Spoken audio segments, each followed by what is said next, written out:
This is the shocking story of David Walsh and the gold fraud surrounding his company, Bre-X. David Guy Walsh was born in 1945 in Montreal, Canada. He was never a star in the world of finance. In fact, he was a modest entrepreneur constantly searching for opportunities. Throughout his life, he opened and lost many small businesses. But he had one dream: to achieve major success. He went bankrupt several times. Thanks to financial support from his family, loans, and the trust of friends, he kept trying again and again. His final shot at success came through Bre-X Minerals Limited, a company he registered in Alberta in 1988. At first glance, Bre-X seemed like a small-time mining exploration company. But David's ambitions were far from small. He wanted to make a historic discovery, and he truly believed in it. That belief would eventually put him in front of millions of investors and lead him toward disaster. In 1993, Bre-X set out on a geological expedition to the tropical forests of Indonesia, to the island of Borneo. It was there, in an obscure area called Basong, that they began exploration under the supervision of geologist Michael de Guzman. In 1995, sensational news broke.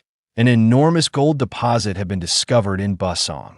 At first, it seemed like just another mining report. But the numbers kept growing. 2 million ounces, 10 million, even 70 million ounces of gold.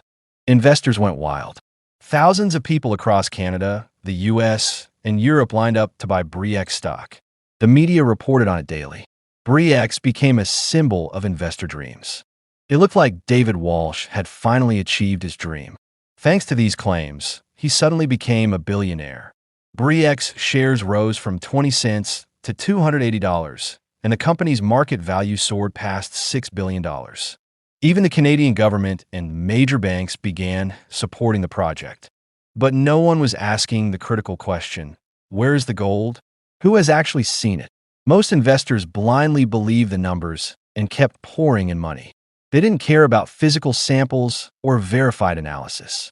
The words "there is gold" were enough. Bre-X's massive gold reserve was, in fact, one of the biggest frauds in mining history, fabricated through falsified laboratory samples.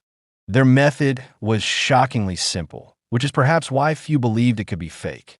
Michael de Guzman reportedly added gold dust, taken from jewelry or purchased gold, to soil samples before sending them to labs. According to sources, he ground the gold into microscopic particles and mixed them into coarse samples, cylindrical sections of drilled rock.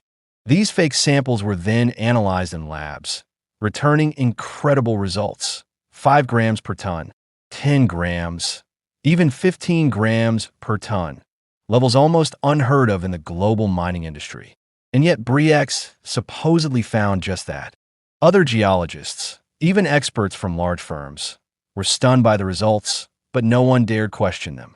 The numbers spoke for themselves, and numbers were everything for investors. Was Bre-X's leadership, particularly David Walsh, aware of this scheme? The answer remains unclear. Some believe he was duped like everyone else. Others say he knew but stayed silent.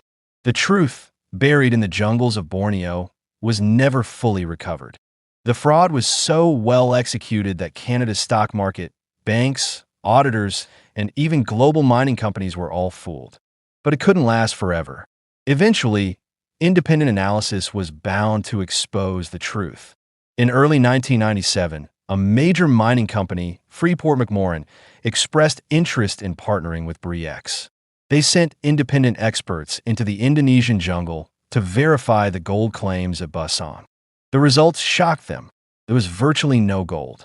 The core samples contained no naturally occurring gold, only trace particles clearly added from outside, confirming outright fraud. Freeport announced the discovery immediately. Media outlets, investors, and even the Canadian government were stunned. Questions poured in. How did no one see this coming? Who was behind it?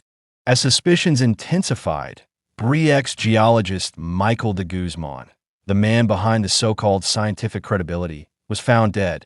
In March 1997, while flying to the mining site by helicopter, he reportedly jumped mid-air. 4 days later, a badly decomposed body was found in the forest. The only means of identification, a passport and a wedding ring. But doubts lingered. Was he really dead? Or did he fake his death? The body was never DNA tested, and no one confirmed the face. To this day, it remains one of the scandal's greatest mysteries. Once the truth was out, panic erupted. Bre-X shares plummeted from $280 to just 20 cents in a matter of days. The company's $6 billion valuation evaporated to zero. Canada's stock market was in shock. Thousands of everyday investors lost their savings, pensions, and hopes. It became a national financial tragedy.